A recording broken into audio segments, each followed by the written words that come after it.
Now, Education Cabinet Secretary Julius Migos Ogamba has broken his silence over the issue of schools unrest and announced a raft of measures which seek to address the situation. However, his decision to form a special task force, of stakeholders to investigate the root cause of the unrest has raised questions about whether the government is seeking new solutions or revisiting recommendations that have been made in the past. Susan Waweru reports. After weeks of the country grappling with the wave of unrest in schools across the country, Cabinet Secretary for Education Julius Ogamba, for the first time on Wednesday, broke his silence on the matter. CS noted that the government is taking the crisis seriously while warning perpetrators. Whatever grievances that our learners may have, there can never be justification for causing death and destroying property. All perpetrators who would have been found to be involved in such actions will be dealt with firmly and in accordance with the law. This warning coming at a time when the country continues to mourn the death of 16 girls at Utumishi Academy in Gilgil, who died in an orchestrated fire tragedy.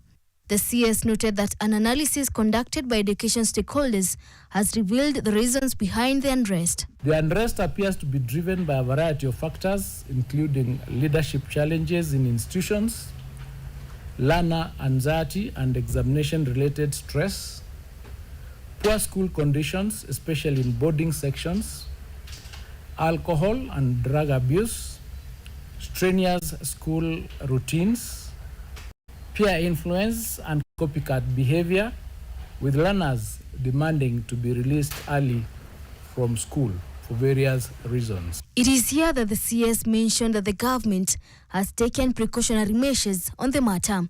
Experts say that forming another task force is procrastination.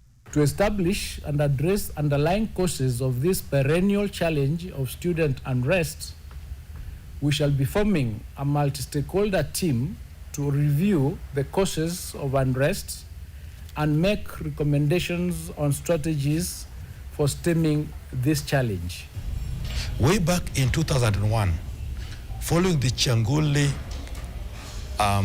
fire in Machakos, where 67 children died in school fire, a task force was established, chaired by then Director of Education, Naomi Wangai, and recommendations were made. What am I saying?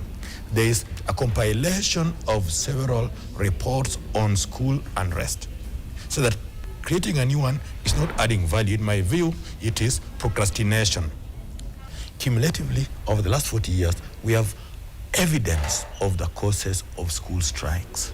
CS Ogamba adding that changes will be made in the next academic year, especially concerning the long duration of second term. Starting next academic year, the ministry shall rationalize the school calendar to ensure that the terms are balanced and that the second term is not as long as it's been. As we rationalize the school calendar, we must also deal with exams, because exams is also another cause. And the minister said himself that is the fear exams that make students go on riot. The question is, why should they fear exams? Because exams have been made to look like life and death. CS Ogamba adds that as part of the measures, schools shall urgently convene consultative parents' meetings in order to review the state affairs and welfare in their schools, as they also intensify guidance and counseling programs to strengthen learners' grievances. The midterm break remains unchanged, taking place as scheduled from 24th to 28th this month. Susan Waweru, NTV.